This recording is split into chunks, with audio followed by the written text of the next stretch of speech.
All right, kids, welcome back to the online class. So, in our previous class, with the topic of partnership change, under the topic of partnership change, we started the topic of asset revaluation. हमने asset revaluation के concept को initiate किया था last class में. बहुत detail में उसको understand किया था, एसेट रिवैल्यूएशन के पूरे बैकग्राउंड को अंडरस्टैंड किया था, हर चीज को अंडरस्टैंड किया था. ये भी देखा था कि एसेट रिवैल्यूएशन इंक्रीज होगा तो कैसे रिकॉर्ड करेंगे, डिक्रीज होगा तो कैसे रिकॉर्ड करेंगे. और आखिरी में दो चीजें हमने ये भी डिस्कस की थी कि sir asset revaluation does not only mean that asset is being revalued.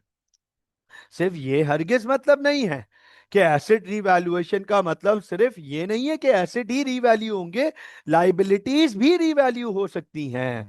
और सर कोई भी रीवैल्यूएशन होगा, any revaluation should be transfer to partners capital account, ताकि उनको उसका क्रेडिट दिया जा सके.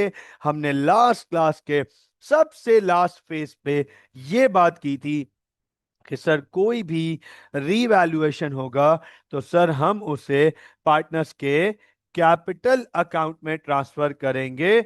This is most important. ठीक हो गया, हम उसे पार्टनर्स के कैपिटल अकाउंट में ट्रांसफर करेंगे to give the partners their due credit. तो सर कैसे ट्रांसफर करेंगे, हमने ये देखा था कि अगर रीवैल्यूएशन क्रेडिट साइड पर हुई हुई है तो हम उसे डेबिट करेंगे, राइट.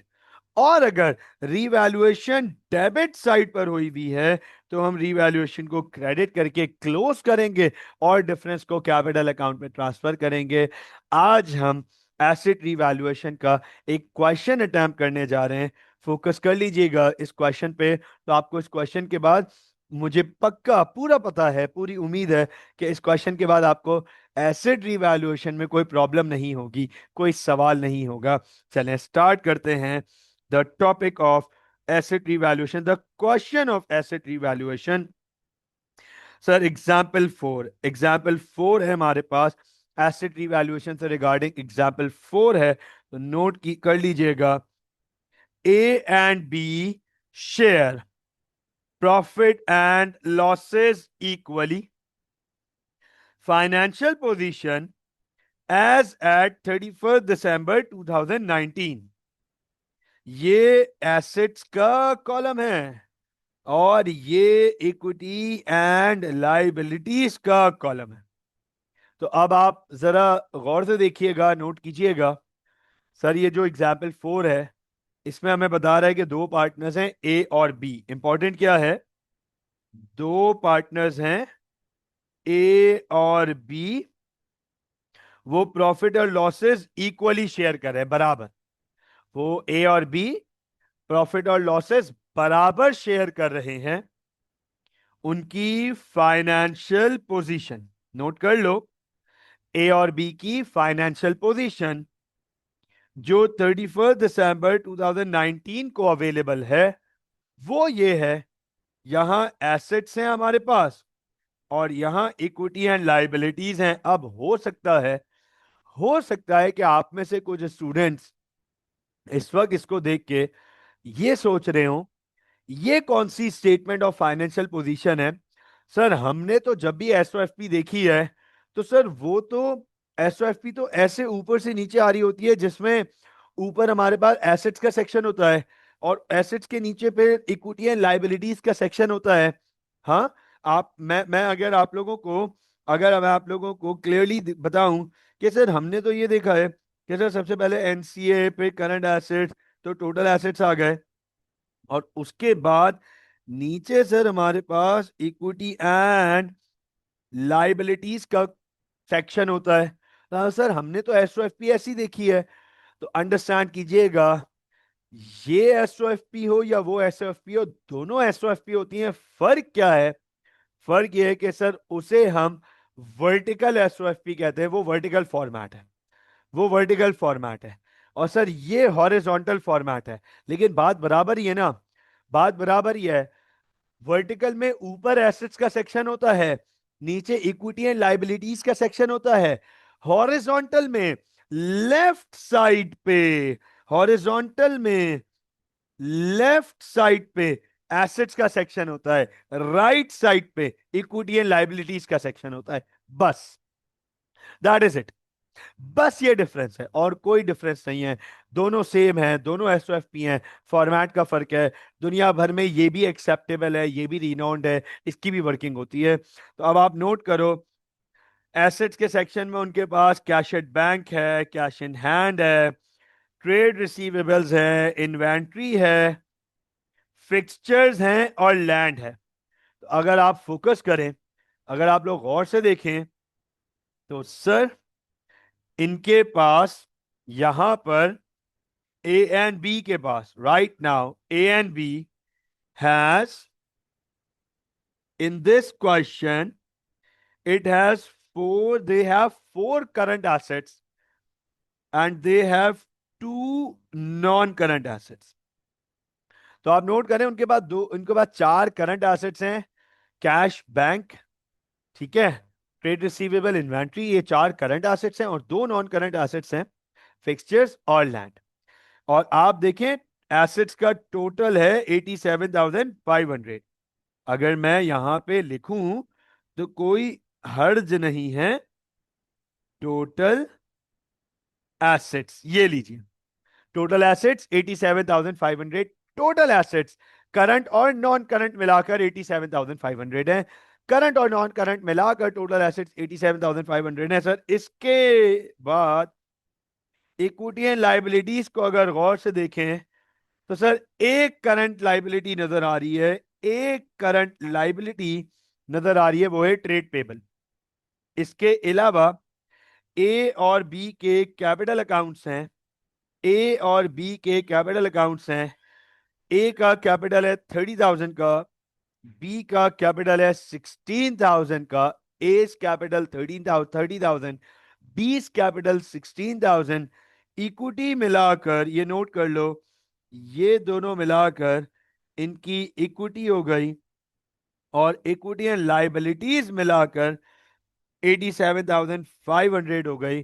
गौर से देख लीजिएगा सर, दोनों साइड्स इक्वल हैं, both sides are equal, assets are equaling equity and liabilities. अब क्या हो रहा है ये नोट कीजिएगा, on January 1st 2019 they revalued the assets as followed. Technically it would not be 2019, it would be 2020। ये लीजिए, it would be 2020। तो नोट कीजिएगा सर, January 1st 2020 को वो अपने एसेट्स को रीवैल्यू कर रहे हैं, inventory and fixture to be reduced by 10% and 5%। अब आप देखो वो बहुत क्लियरली हमें बता रहे हैं कि इन्वेंट्री और फिक्सचर को 10% और 5% कम करो रिस्पेक्टिवली। इसका मतलब 10% इन्वेंट्री कम होगी और 5% फिक्सचर कम होगा। और आगे कह रहे हैं land was to be increased by 200,000। कह रहे हैं लैंड को इंक्रीज करना है 200,000 से। यहां पे बाय और टू का यूजेज होता है एग्जामिनर की तरफ से। ये बाय लिखा हुआ ना यहाँ बाय, एग्जामिनर यहाँ टू भी लिख सकता है, land was to be increase to 200,000 और land was to be increase by 200,000।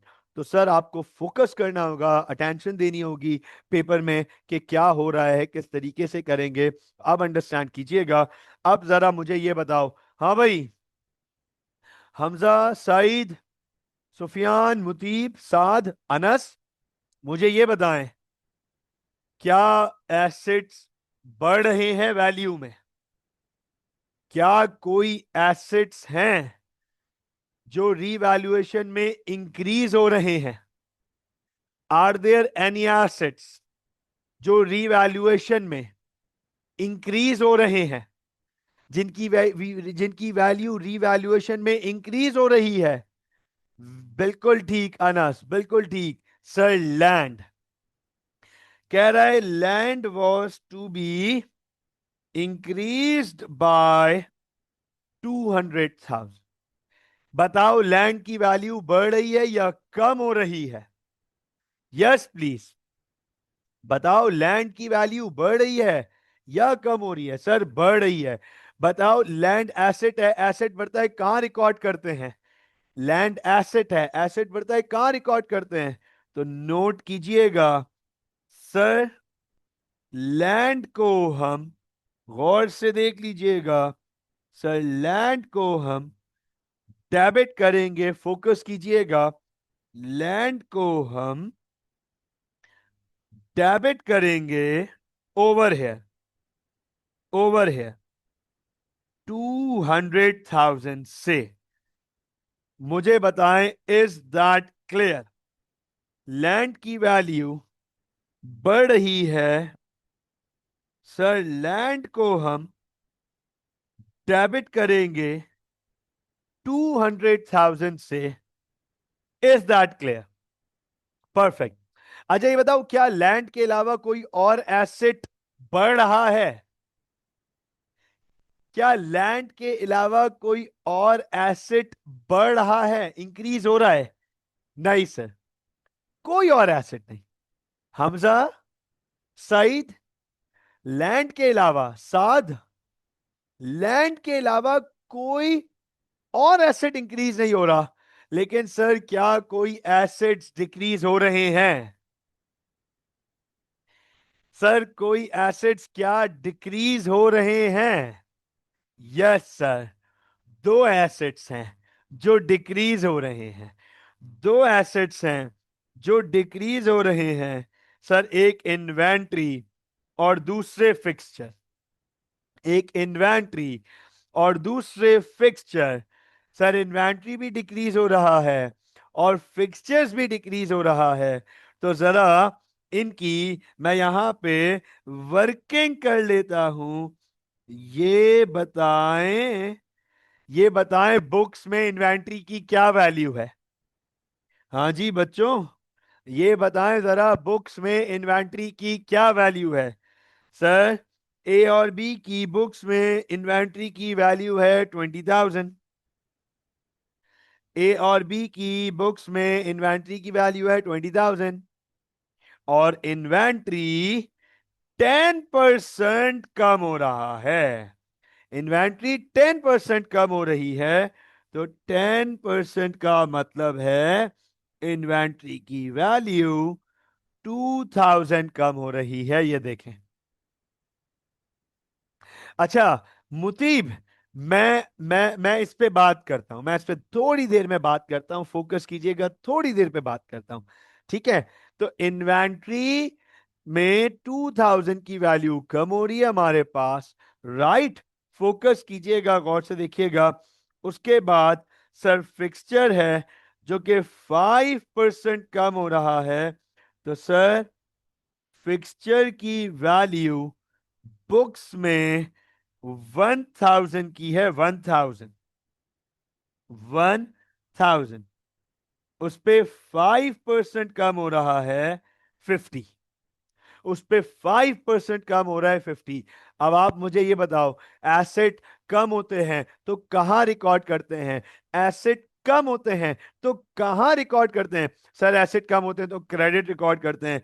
इसका मतलब ये है कि सर इन्वेंट्री को क्रेडिट करना पड़ेगा 2,000 और फिक्सचर को भी क्रेडिट करना पड़ेगा 50, क्योंकि इन्वेंट्री और फिक्सचर दोनों की वैल्यू कम हो रही है, एसेट की वैल्यू कम होती है, तो हम क्रेडिट रिकॉर्ड करेंगे। अब आप मुझे ये बताएं, क्या इसके अलावा कोई और एसेट रीवैल्यू हो रहा है? क्या कोई लाइबिलिटी है जो रीवैल्यू हो रही है? नहीं सर, बस ये तीन थे और तीनों को हमने एडजस्ट कर दिया। अब आप जरा मुझे ये बताएं, क्या डबल एंट्री का रूल, क्या डबल एंट्री का रूल यही कहता है कि after every transaction debit and credit should equal? क्या डबल एंट्री का रूल यही कहता है कि sir after every transaction the debit and credit should always equal? मुझे बताओ, क्या यहां डेबिट और क्रेडिट बराबर हो रहा है, इक्वल हो रहा है? बताएं जरा, सामने देख के बताएं। क्या यहां डेबिट और क्रेडिट, क्या ये इक्वल हो रहा है? नो, नो सर, ये इक्वल नहीं हो रहा। बताओ कौन सी साइड ग्रेटर है? Saad, Hamza, Saeed, come on guys. Yes, Anas बिल्कुल ठीक, मुतीब बिल्कुल ठीक। सर डेबिट साइड ग्रेटर है, डेबिट साइड ग्रेटर है। तो क्रेडिट साइड पे हम डिफरेंस लिखेंगे। नोट करना, गौर से देखना, 197950। क्या क्रेडिट साइड पर अगर मैं 197950 लिख दूं तो क्या अब ये डेबिट के बराबर हो गया? अगर मैं 197950 लिख दूं तो क्या अब ये डेबिट के बराबर हो गया? Yes sir. इसे लिखेंगे मुतीब, इसे लिखेंगे हम रीवैल्यूएशन अकाउंट के रेफरेंस से। इसे हम लिखेंगे रीवैल्यूएशन अकाउंट के रेफरेंस से। अच्छा, सब लोग सुन लीजिएगा, अंडरस्टैंड कीजिएगा। मुतीब ने अभी 5 मिनट पहले एक सवाल पूछा, तो मैंने उसको जवाब मैंने मैंने कहा कि मैं जवाब देता हूं आगे क्लैरिटी के साथ, अब नोट करेगा। मुतीब का सवाल ये था कि सर लैंड को जैसे हमने डेबिट किया तो उसके सामने रीवैल्यूएशन को भी तो क्रेडिट करेंगे। मुतीब बिल्कुल सही कह रहे हो, आप बिल्कुल ठीक कह रहे हो, सुन लीजिएगा सब लोग ये बात। हमजा, साद, सुफियान, अनस, मुतीब, सब लोग सुन लीजिएगा। सईद, इस बात को सुन लीजिएगा कि लैंड को हमने डेबिट किया तो रीवैल्यूएशन को भी क्रेडिट करना चाहिए था, या क्रेडिट करेंगे। और जैसे इन्वेंट्री को हमने क्रेडिट किया तो रीवैल्यूएशन को डेबिट करना है, और फिक्सचर को क्रेडिट किया तो रीवैल्यूएशन को डेबिट करना है। अंडरस्टैंड कर लो मेरी बात को। यहां हम जर्नल एंट्रीज बना रहे हैं, राइट, ये हम जर्नल एंट्रीज बना रहे हैं। तो जर्नल एंट्रीज में मुतीब हम हर ट्रांजैक्शन के सामने रीवैल्यूएशन यूज नहीं करेंगे, बल्कि रीवैल्यूएशन को एक ही दफा नेट इंपैक्ट देखेंगे, उसका नेट इंपैक्ट हो। यहां तो ओवरऑल एसेट्स की वैल्यू बढ़ रही थी तो हमने रीवैल्यूएशन को क्रेडिट किया। अगर किसी सवाल में री एसेट्स की वैल्यू ओवरऑल कम हो रही हो तो हम रीवैल्यूएशन को डेबिट करेंगे। लेकिन जर्नल एंट्रीज में जर्नल एंट्रीज में हम हर मूवमेंट के बाद रीवैल्यूएशन को सामने मेंशन नहीं करेंगे, सिंगल दफा यूज करेंगे नेट वैल्यू के थ्रू। लेकिन अगर एग्जामिनर आपसे रीवैल्यूएशन का अकाउंट मांग ले, अकाउंट, टी अकाउंट रीवैल्यूएशन का, तो सुन लो, वहां आपको नेट वैल्यू नहीं बल्कि पूरी डबल एंट्री फॉलो करनी पड़ेगी। लैंड डेबिट और revaluation account credit, revaluation account debit inventory credit, revaluation account debit fixture credit. ये काम डबल एंट्री में करना पड़ेगा, डबल एंट्री में। बताएं मुझे मुतीब, क्या मेरी बात क्लियर हो गई? Anas, is this clear? Saeed, Saad, Hamza, Sufiyan, बच्चों इज दैट क्लियर? ये बात समझ आई?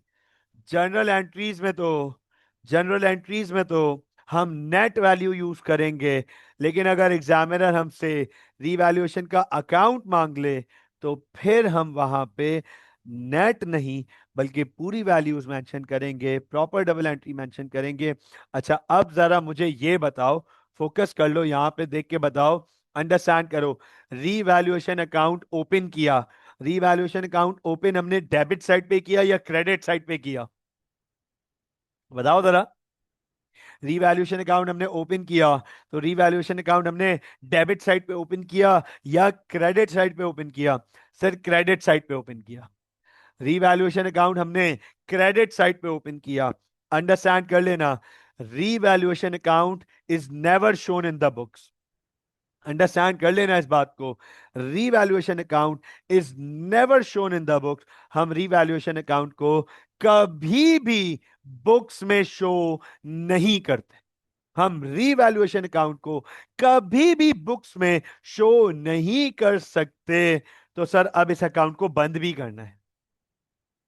अब इस अकाउंट को बंद भी करना है। अच्छा बताओ, इसको क्लोज करने के लिए क्या करेंगे?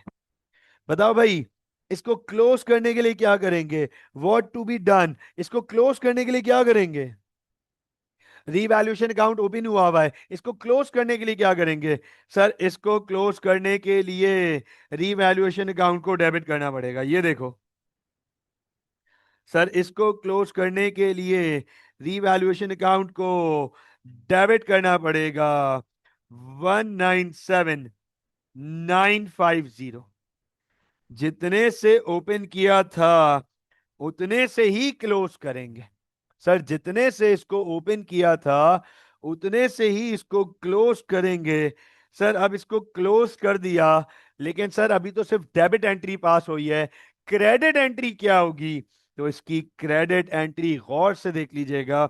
इसकी क्रेडिट एंट्री होगी capital accounts of A and B. तो कैपिटल अकाउंट्स को क्रेडिट करेंगे, ए और बी के कैपिटल अकाउंट्स को क्रेडिट करेंगे। सर कैसे क्रेडिट करेंगे? ये पढ़ लीजिएगा, ये पढ़ लीजिएगा। ओल्ड प्रॉफिट लॉस रेशो में, ओल्ड प्रॉफिट लॉस रेशो में क्रेडिट करेंगे। तो sir old profit loss ratio है इक्वली, इसका मतलब ये है कि 197950 डिवाइड बाई 2। सर ए का क्रेडिट हो गया 98975 और बी का क्रेडिट हो गया 98975। ये देख लें। अब आप जरा मुझे बताएं, क्या ये क्लैरिटी हो गई? हाँ जी।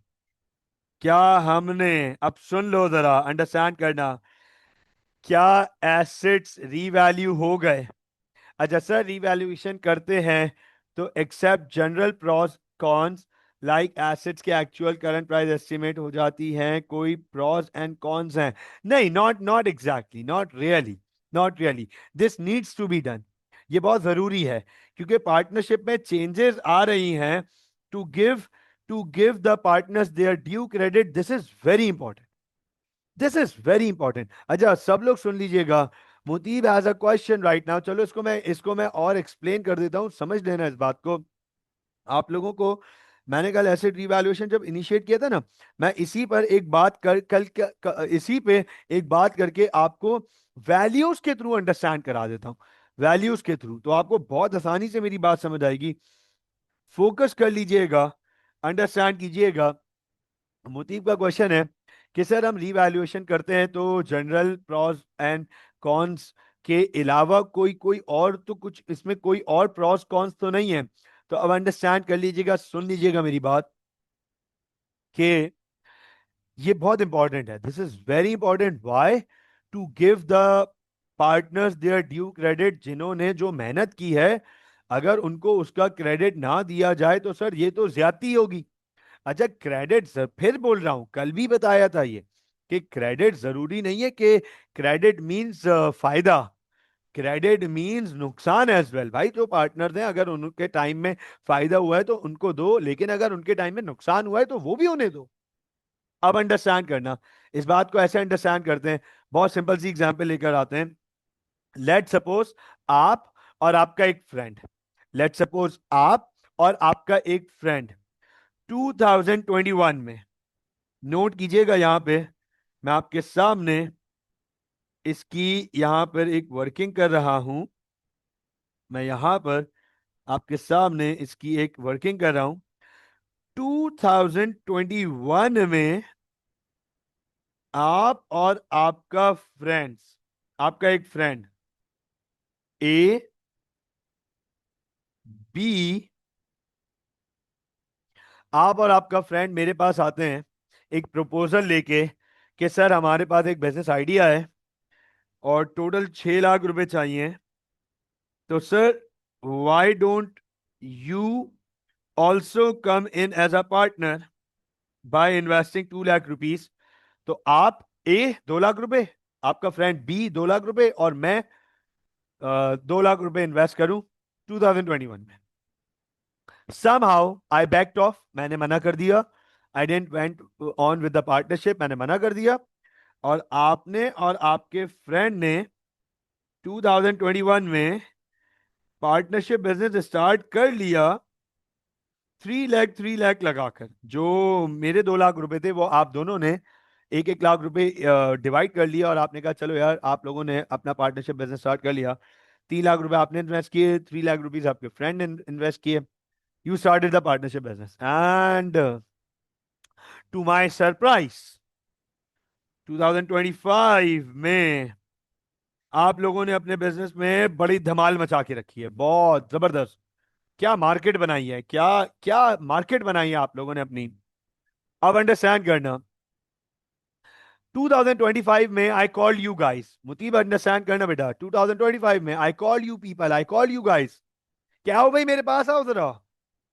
एक काम करो, एक काम करो, मुझसे 2 लाख रुपए ले लो।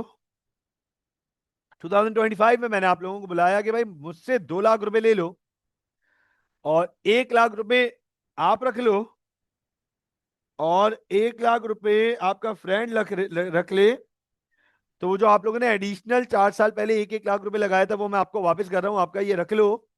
और मुझे भी पार्टनरशिप में बराबर का हिस्सा दे दो। हम तीनों 2-2 लाख रुपए लगा के चलते हैं। अब आप मुझे बताओ, is it fair? Is it fair? बताएं जरा मुझे, गाइस, इज दैट फेयर? नहीं sir, this is not fair. This is not fair. क्यों? क्योंकि सर उन्होंने 2021 में वो पैसे लगाए थे, और उनके बिजनेस की आज वैल्यू डिफरेंट है। उनके बिजनेस की सिर्फ वैल्यू नहीं, बिजनेस के अंदर मौजूद एसेट्स और लाइबिलिटीज की भी वैल्यू डिफरेंट है। तो आप लोग मुझे कहेंगे, हो सकता है आप दोनों मुझे कहेंगे कि ठीक है सर, कोई मसला नहीं है, आप 2 लाख रुपए लाएं, कोई हर्ज नहीं है, लेकिन सर पहले हम जरा अपने एसेट्स को तो रीवैल्यू कर लें, देख तो लें कि 4 साल में क्या कारनामा हमने अंजाम दिया है। हम रीवैल्यू कर लें, फिर देखेंगे कि हमारा कैपिटल कितना और आपका कैपिटल कितना। अब बात समझ आई मुतीब?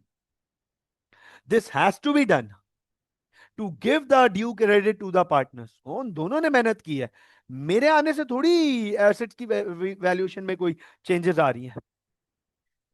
आएंगी, बाद में आएंगी, अभी नहीं आ रही। तो अब अंडरस्टैंड कीजिएगा इस बात को। सर हमने, एक एसेट हमारा इंक्रीज हुआ, 2 एसेट्स हमारे डिक्रीज हो गए, हमने उन्हें रीवैल्यूएशन अकाउंट में एडजस्ट कर दिया। रीवैल्यूएशन अकाउंट में एडजस्ट करने के बाद रीवैल्यूएशन अकाउंट जब ओपन किया तो उसे क्लोज भी किया, और रीवैल्यूएशन अकाउंट जब क्लोज किया तो सर उसे कहाँ ट्रांसफर कर दिया? उसे कैपिटल अकाउंट्स में ट्रांसफर कर दिया। दिस इज डन, ये डन हो गया। अब सुन लो जरा सर, यहां हमें रिवाइज्ड एसओएफपी बनानी पड़ेगी। ये जो एसओएफपी दी ना इनकी, ए और बी की, ये एसेट रिवैल्यूएशन से पहले की एसओएफपी है।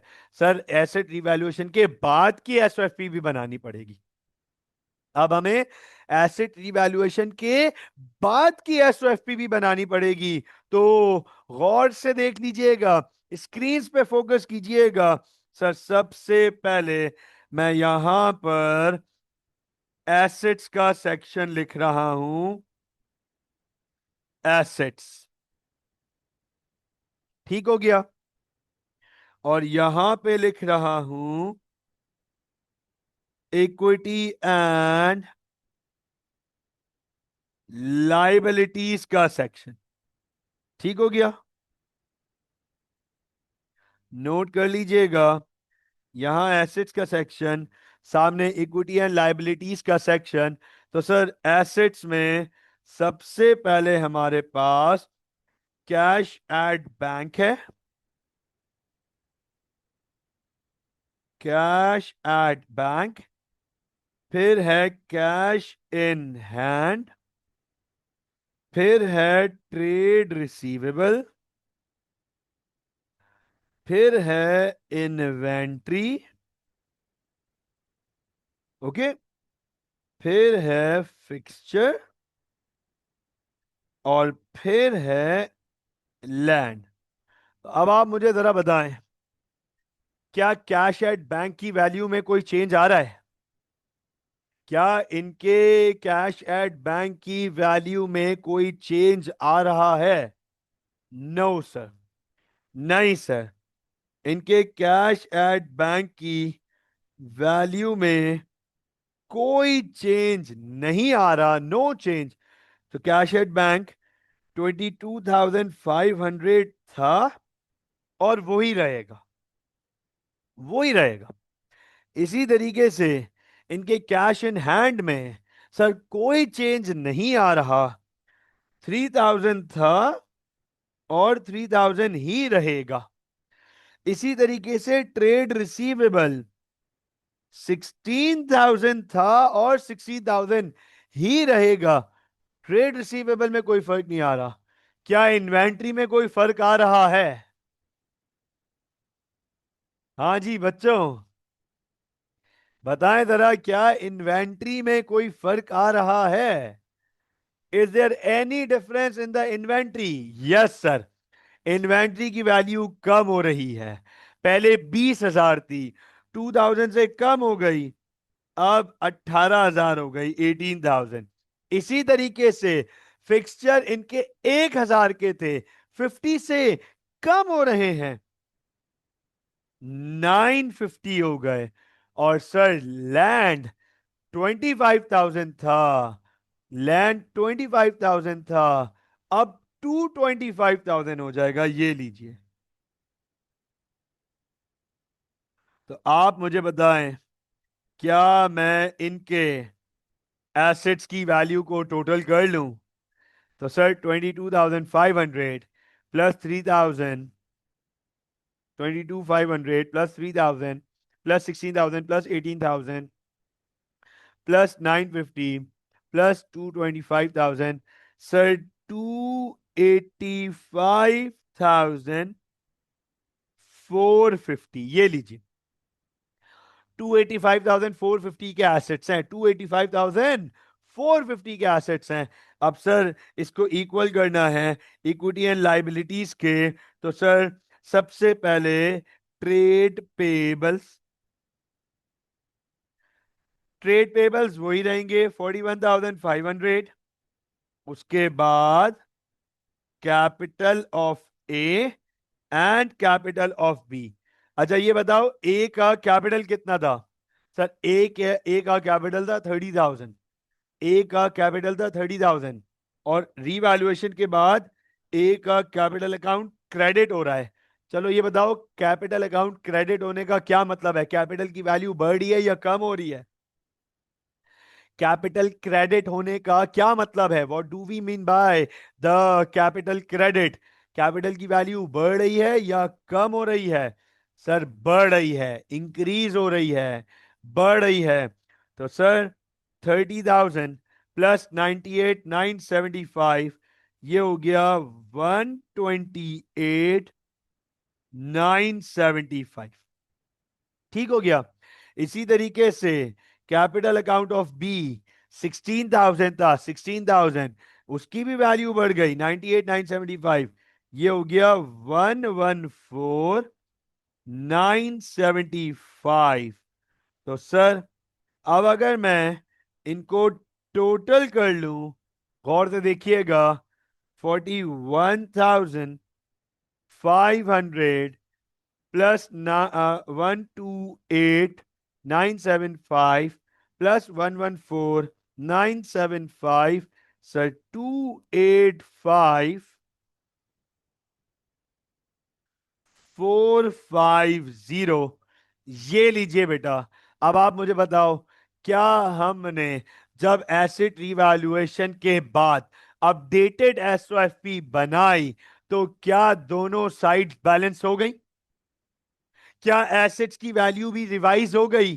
क्या पार्टनर्स को क्रेडिट मिल गया उस एसेट रिवैल्यूएशन का? Yes sir, this is called asset revaluation. ये होता है एसेट रिवैल्यूएशन। अब बताएं मुझे, यस प्लीज बताएं मुझे, यहां तक कोई प्रॉब्लम? Alright kids, तो we have just completed the asset revaluation. ये हमारा asset revaluation का part डन हो गया। अच्छा ये मैं आपको बता दूं, इसमें लाइबिलिटीज नहीं थी, लेकिन लाइबिलिटीज भी रिवैल्यू हो सकती हैं। अब नोट कीजिएगा, हमने ये डिस्कस किया था कि सर जब भी पार्टनरशिप चेंज होगी, whenever partnership change happens, whenever partnership change happens, three things might occur, तीन चीजें हो सकती। अंडरस्टैंड कीजिएगा सर, जब भी पार्टनरशिप चेंज होगा, तीन चीजें हो सकती हैं। Change in profit loss ratio, वो हमने अली और आतिफ के क्वेश्चन में सॉल्व किया। वो हमने प्रीवियसली, रिमेंबर, वो हमने प्रीवियसली अली एंड आतिफ के क्वेश्चन में सॉल्व किया। सर एसेट रिवैल्यूएशन हो सकता है, वो अभी हमने ए एंड बी के क्वेश्चन में किया। अब सर तीसरी और आखिरी चीज है हमारी गुडविल। अब सर हमारी तीसरी और आखिरी चीज है गुडविल। बहुत इंपॉर्टेंट पार्ट है, बहुत इंपॉर्टेंट पार्ट है गुडविल, बड़ा जबरदस्त पॉइंट है। तो अंडरस्टैंड कीजिएगा, मैं आपके सामने गुडविल के टॉपिक को इंट्रोड्यूस करने जा रहा हूं।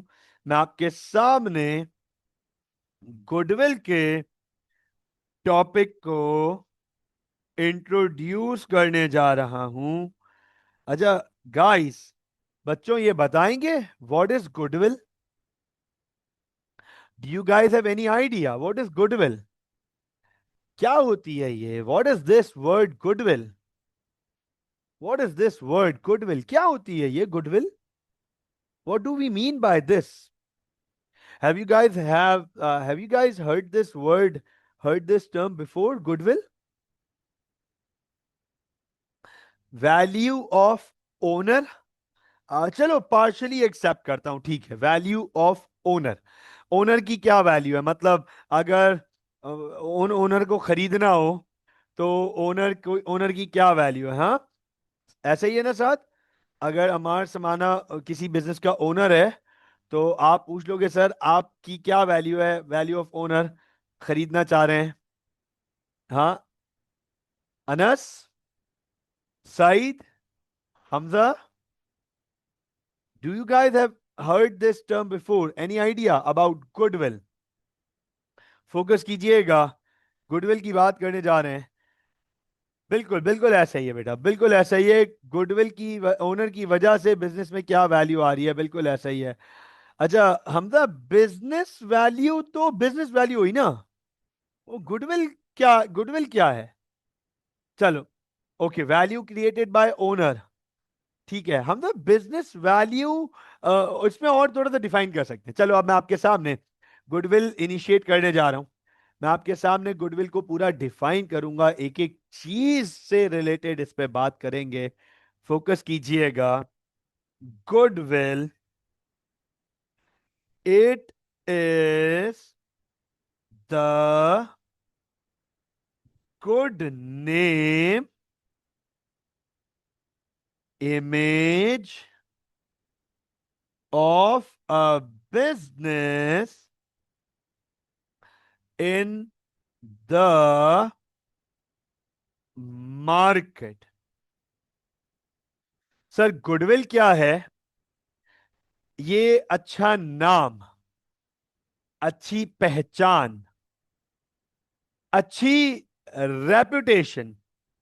It is the good reputation that a business has created over time। तो आप देखें सर, गुडविल क्या है? ये किसी भी बिजनेस का अच्छा नाम, अच्छी पहचान, जो उसने मार्केट में बनाई है, मेहनत करके बनाई है, ओवर टाइम अर्न की है। वो इज्जत, वो पहचान, वो नाम जो किसी बिजनेस ने बनाया हो, जिसकी वजह से मार्केट में वो इस स्टैंड आउट करता हो, कस्टमर उसकी उसके लिए बार बार आने के लिए रेडी हैं, कस्टमर कहीं और जा नहीं रहे, कॉम्पिटिटर के पास नहीं जा रहे, उसके प्रोडक्ट पे बैठे हुए हैं, उसके उसके बिजनेस के ही बार बार पीछे आ रहे हैं, सर उसे गुडविल कहते हैं, उसे गुडविल कहते हैं। तो अब सवाल आ जाता है, अंडरस्टैंड कीजिएगा, how goodwill is made. Sir goodwill बनाते कैसे हैं? सर ये गुड नेम, ये गुड इमेज,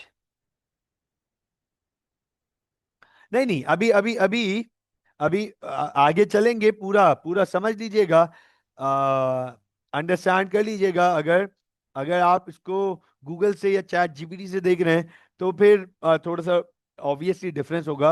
हम यहाँ बिल्कुल डाउन टू द बेसिक्स की बात कर रहे हैं, तो अंडरस्टैंड कीजिएगा, गुडविल, अंडरस्टैंड कीजिएगा। सर ये बिजनेस का अच्छा नाम है, अच्छी पहचान है, उसकी रेपुटेशन है, जो बिजनेस ने बनाई है, जो बिजनेस ने क्रिएट की है ओवर टाइम। सवाल ये आ जाता है कि सर ये अच्छा नाम बनता कैसे? गुड नेम, ये गुड इमेज, सर ये अच्छा नाम, अच्छा इमेज, ये रेपुटेशन सर बनती कैसे है? तो नोट कीजिएगा, goodwill can be created because of the following. कि सर जो गुडविल है वो इन रीजंस की वजह से बन सकती है, इन वजहों से गुडविल बन सकती है। Number one, high quality product. जो बिजनेस है, जो बिजनेस है वो हाई क्वालिटी प्रोडक्ट सर्व करता है, बेहतरीन क्वालिटी का प्रोडक्ट सर्व करता है, ऐसा ऐसी जबरदस्त क्वालिटी का प्रोडक्ट सर्व करता है कि कॉम्पिटिटर्स को पता है ये बात, और कस्टमर्स को ये बात पता है कि हम अगर इस बिजनेस के पास जाएंगे तो हमें फायदा ये है कि हमें क्वालिटी प्रोडक्ट मिलेगा। तो सर वो उसने अच्छा नाम बनाया है, एक अच्छी पहचान बनाई है। हाई क्वालिटी प्रोडक्ट के बाद स्ट्रॉन्ग कस्टमर लॉयल्टी। कि सर सिर्फ क्वालिटी प्रोडक्ट ही नहीं है, कस्टमर लॉयल्टी भी है, कस्टमर लॉयल्टी भी है, कस्टमर हमारा कहीं नहीं जा रहा। अच्छा आप इस बात को अंडरस्टैंड करो, जो एप्पल यूजर्स होते हैं, जो टिपिकल एप्पल यूजर्स होते हैं, अंडरस्टैंड करना इस बात को, सर वो एंड्रॉइड सेलफोन की तरफ स्विच नहीं होते। कुछ भी कर लो, उन्हें एंड्रॉइड में कुछ भी दिखा दो, उन्हें एप्पल में कुछ भी बुराई दिखा दो, सर वो एप्पल के प्रोडक्ट को नहीं छोड़ते। वेरी स्ट्रॉन्ग कस्टमर लॉयल्टी, जिसकी वजह से एप्पल का पूरी दुनिया में नाम है, good name. Apple is considered as a good brand, good name, good, Apple has good reputation. वो स्ट्रॉन्ग कस्टमर लॉयल्टी की वजह से, हाई क्वालिटी की प्रोडक्ट की वजह से, नोट करना जरा, इनोवेशन की वजह से, डेवलपमेंट, इनोवेशन एंड डेवलपमेंट्स की वजह से, और आपको एक बात बताऊं, गुडविल लोकेशन की वजह से भी बनती है, लोकेशन की वजह से भी क्रिएट होती है। कि यार फला बिजनेस, ये जो बिजनेस है इसकी लोकेशन इतनी आउट क्लास है, बस sir goodwill, location, location, location की वजह से, लोकेशन इतनी कन्वीनियंट है कि उसकी ब्रांड इमेज बनना शुरू हो गई, उसकी रेपुटेशन बनना शुरू हो गई। People are considering that business good just because of location, and that happens, ऐसा होता है। तो अंडरस्टैंड कीजिएगा, goodwill is the good name, is the good image, is the good reputation that can be that a business creates. और goodwill इसलिए create होती है कि वो हाई क्वालिटी प्रोडक्ट बना रहे हैं, कस्टमर लॉयल्टी है उनके पास, वो कुछ इनोवेशंस और डेवलपमेंट्स लेकर आ रहे हैं, बिजनेस की लोकेशन की वजह से उसकी गुडविल हो गई। नोट कीजिएगा, अंडरस्टैंड कीजिएगा, यहां पर कंटिन्यूएशन में लिख रहा हूं, goodwill is an intangible asset। ये देखो, ये देखो क्या लिखा है कि सर गुडविल एसेट है, इंटेंजिबल एसेट है। इंटेंजिबल का क्या मतलब है? जिसको हम फिजिकली फील नहीं कर सकते, जिसकी कोई फिजिकल एग्जिस्टेंस नहीं है। अच्छा, अब अंडरस्टैंड करना। सर गुडविल को हम फिजिकली फील नहीं कर सकते, लेकिन फाइनेंशियली फील कर सकते हैं। फाइनेंशियली फील होती है। गुडविल की फिजिकल एग्जिस्टेंस नहीं है, फाइनेंशियल एग्जिस्टेंस है। Goodwill can be felt financially. Goodwill की प्रेजेंस फाइनेंशियली नजर आती है। It can be felt around the business. तो अब आप देखें, अगर मैं आपके सामने एक एग्जाम्पल कंसिडर करूं, अभी आपके सामने मैं एक एग्जाम्पल कंसिडर करूं। For example, sir let suppose,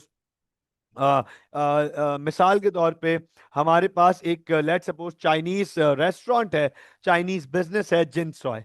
right, Chinese business है हमारे पास जिन सॉय। अब majority people have a very good review about Jin Soy. They usually have a very good experience at Jin Soy. तो understand कीजिएगा, जब आप जिन soy में walk in कर रहे हैं, अंदर जा रहे हैं, तो sir the ambience, the environment, the the behavior of staff, the response of staff, the premium feel, the aroma, the essence, sir वो सब आपके एक्सपीरियंस को ओवर वैल्यू कर रहे हैं। वो आपके एक्सपीरियंस को ऊपर लेके जा रहे हैं, इंप्रूव कर रहे हैं। तो अंडरस्टैंड करना, फिर कस्टमर फील करता है कि हाँ यार, इनके बिजनेस की कुछ अलग बात है। The good reputation. तो गुडविल आप देख नहीं सकते कि दिखाओ भाई गुडविल कहाँ है, दिखाओ किस कलर की है, कैसी है, नहीं। लेकिन फाइनेंशियली फील होती है। फाइनेंशियली क्यों? कस्टमर बार बार आएगा, हर बार आएगा, कॉम्पिटिटर के पास नहीं जाएगा, 10 और लोगों को रिकमेंड करेगा, रिव्यूज लिखेगा। तो जब सेल्स बढ़ेंगी तो फाइनेंशियली फील होगी ना।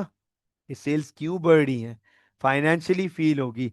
तो goodwill is an intangible asset in accounting। in accounting, goodwill is the, गौर से देखिएगा, in accounting, goodwill is the value of business, is the business value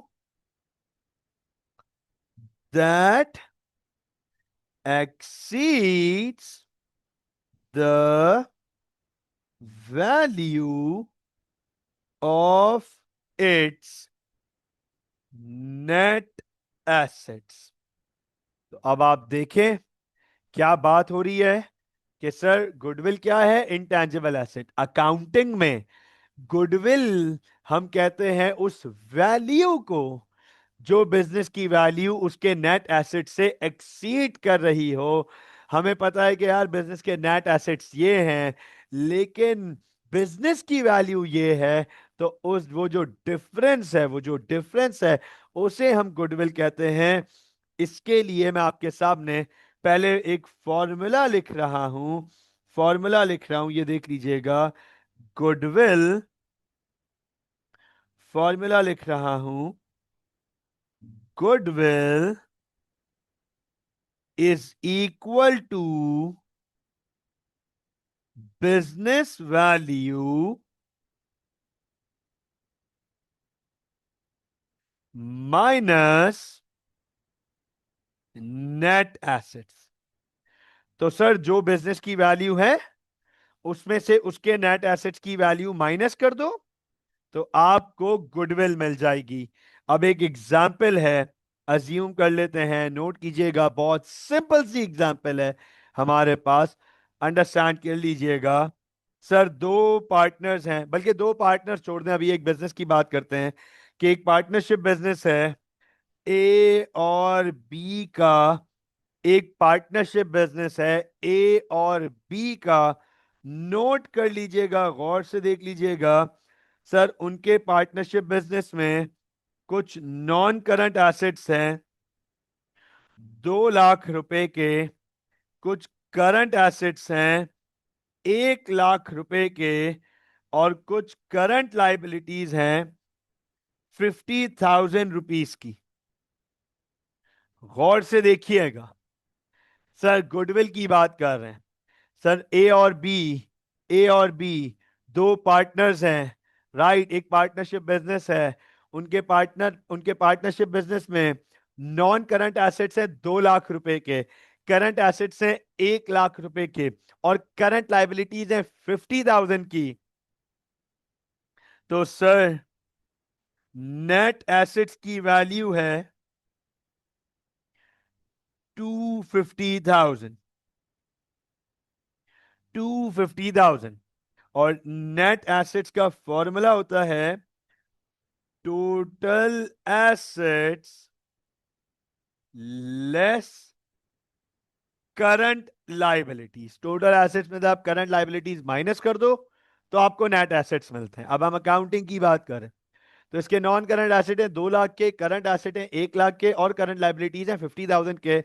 अब समझना इस बात को, अगर ए और बी मार्केट में अपने नॉन करंट एसेट्स को बेचने जाते हैं, ए और बी अगर मार्केट में अपने नॉन करंट एसेट्स को बेचने जाते हैं, तो sir they will and up they will and up receiving 200,000।